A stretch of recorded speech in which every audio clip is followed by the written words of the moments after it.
I'm Hannah. I'm a research fellow at the University of Birmingham, and I want to give you a bit of a brief insight into how qualitative research can be beneficial and be supportive of quantitative research. I should caveat this, I'm not a social scientist. I do bioinformatics and a little bit of lab work. So I wanted to give a bit of a perspective of how actually, as someone who isn't traditionally trained in social sciences, can actually be part of effective qualitative research and how it can be used to supplement quantitative research. So during this presentation, I want to give a bit of an overview of my experiences of qualitative research in the context of a small case study from my PhD, some of my opinions and thoughts and take-home messages on its utility, and then also start getting you to think about types of stakeholders and people that would be really important or really beneficial to have involved in some of the qualitative research that people might be thinking about doing. So as a bit of background, I started my PhD in 2020 and it was titled Rapid and Precise Detection of Gastrointestinal Infections Using Metagenome Sequencing. As you can see, it's a big mouthful about quantitative research, and ultimately my project aim was to produce a workflow to resolve pathogen genomes using culture-independent metagenome sequencing.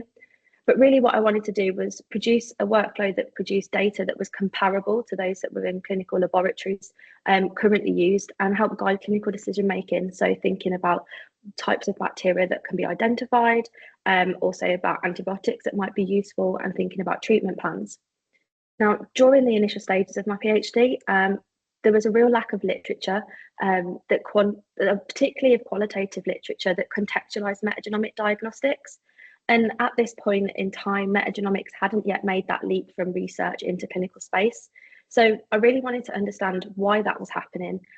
What was the struggle that the metagenomics had to make that leap from academia into clinical research? So because I wanted to think about what would make it clinically relevant and have impact on clinical decision making, I thought it would be really useful to actually go straight to the horse's mouth and ask the people who utilise these different diagnostic methods, what is the problem and how can I help fix it? So what did I do? I produced a qualitative research study, which was the first of its kind, where I placed those diagnostic users right at the heart of my research. Now, participants could reflect on their experiences of metagenomics and the general clinical diagnostic landscape within this. And I wanted to explore stakeholders' experiences, including those that are working in the clinical setting, but also thinking about those researchers who might be helping to develop these workflows in an academic setting, and try and understand the nuances between these different groups of people. I wanted to understand strengths, weaknesses, and also the drivers of implementing these new diagnostic methods. So I'm now just going to give you a really quick, brief detail on the design and the results. Please feel free to scan the QR code because I won't have enough time to go in detail of this project. So study methodology. So just bear with me with a couple of these things. I had to learn this as I was going when I started doing this work, so this was all totally new to me. So I used a technique called interpretive phenomenological approach, and ultimately this is something that's used quite a lot in healthcare research, and it allows us to look at in-depth interviews of individuals. So we don't generalize what our thoughts are, we look at people's unique experiences. And I also acknowledge the subjectivity of the researcher. So what biases might I have when I'm analysing data sets? Is there any preconceptions that I have from my own experiences that might change the way that I look at what people's answers are when I'm interviewing them? And that was really important because I already had preconceptions of metagenomics, and also working in infectious disease diagnostics previously, I sort of had an idea of how some clinical laboratories work and some research labs work, but this isn't a one-size-fits-all approach. So different places in the UK had different experiences. So like I say, I had 10 interviews and these were from people all over England. Again, just to try and understand some, I wanted information that was rich in perspectives, not just thinking about one location or one group of people. And these lasted around 1 hour, and I used a semi-structured interview approach. So this was so that I could get maximum amount of information and people could really give me in-depth responses to what the questions were that I was asking. So I didn't want just a yes or no answer because I can't really analyse that or get anything from it. And also, as the interview was going on, I sort of let the interview be led by the individual that I was interviewing. So they might have different ideas of what they want to discuss and talk about. So from this, I ended up with 5 key themes. So the availability of diagnostics for infectious disease, clinical laboratory infrastructure, ethical data sharing, enhancing metagenomics through open access, case studies in action COVID-19, and the importance of communication to improve developments of new diagnostics. So there was convergence and divergence of ideas. So not everyone had the same experiences. And as you go through the manuscript, you can see that actually some people had totally different experiences, so positive experiences, and other people had really negative experiences of particular diagnostic integration. So I wanted to make sure that the themes that I was producing were capturing both the positives and negatives and lots of different opinions. So I don't really have time to go into the quotes, but I just thought I would give you a flavour of some of the things that were talked about. So here we're talking about collaboration, where an individual said, I suppose we need to align the funding bodies. We need to bring in all the stakeholders, equal partners.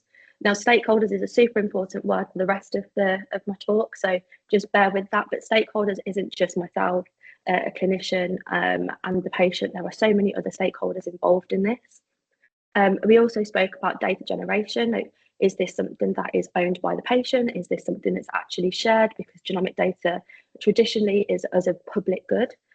We also thought about, we actually did speak about AMR as well in this context. So thinking about how we use empirical treatments as opposed to specifics. If treatments are going to be, if diagnostics are going to take 3+ weeks for a result, we need to be treated now rather than in 3 weeks' time, so that we can try and improve a patient's outcome.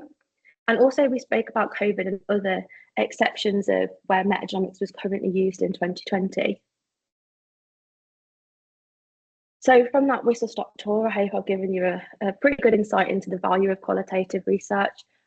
Because talking to these stakeholders, it meant that I was able to adapt my PhD project, so it could make a difference.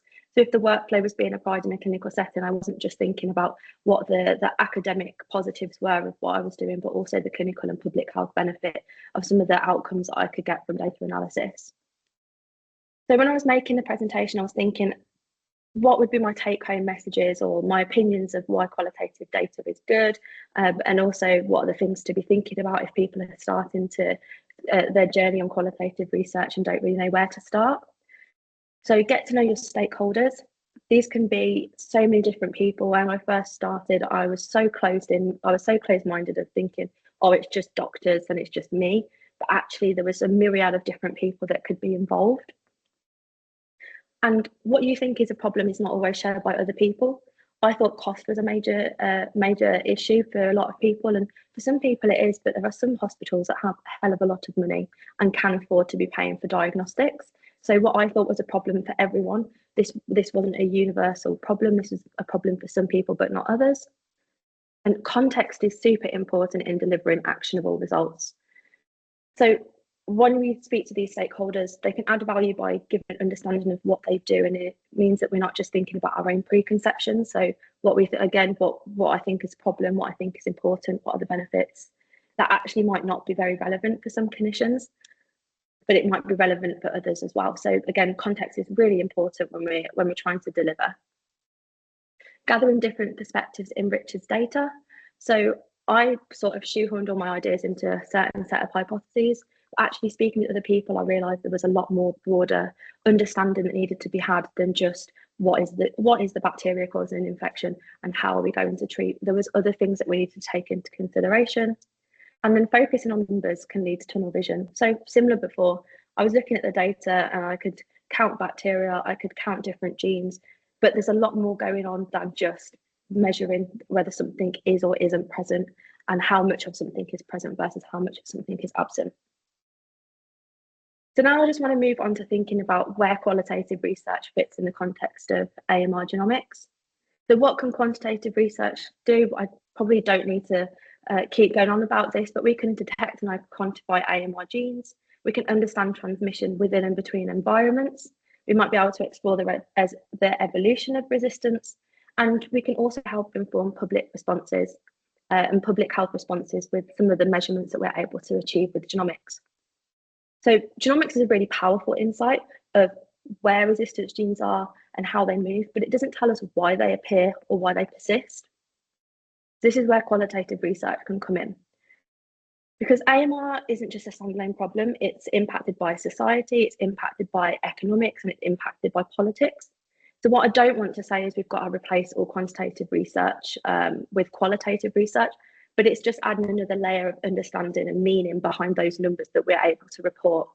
So we can look at human behaviour. So again, not just patients and clinicians, like what's the wider aspects of AMR genomics that's going forward in projects.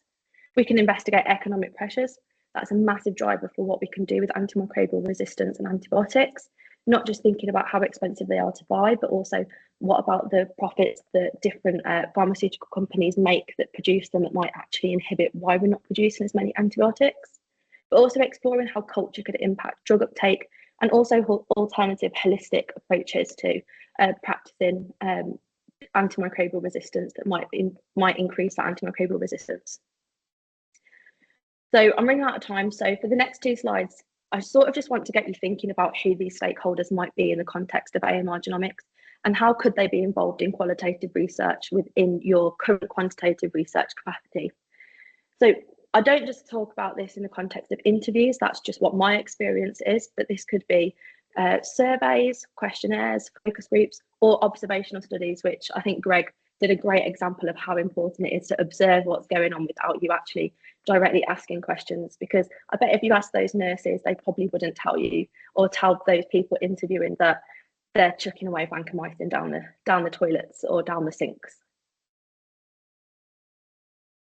So it's not just a human problem, this is a One Health problem of the environment, healthy animals, and also, like I say, humans. So we need to consider what are the best ways that we can engage these people and gather their perspectives of different groups. And also, what's the best way to gather information that's right for that person that we are thinking about. We also want to think about how can they help us, not just as much as how can we help them. So how can they help us by giving us their experiences, their perspectives. So this is the time where you can think about what information would you like to collect with qualitative research that might support your project, but equally, there are things that you won't even be thinking about yet that once you start talking to people or start interacting with others, this will sort of snowball and you'll have so many different ideas, and it's really good to start containing them as you go down, because this can lead to just a never-ending link and list of things to do. So here I've just provided some ideas of who might be stakeholders in AMR genomics. So this, like I say, snowballs really rapidly. And embedding qualitative research into AMR genomics can really help validate some of our findings. So by giving context, it can give you deeper and richer understanding of your own research in a quantitative perspective. And also, it's not just about quantifying, it's also about listening. So taking these people's experiences and perspectives and opinions, it can strengthen our own research, and particularly as a One Health problem, it can sharpen our focus on academic research to ensure it provides help for the public in the future. And that's everything from me. So I just want to say thank you to the people that were involved and in my current group. And also, if anyone wants to have a read of the paper, I've provided a link here again.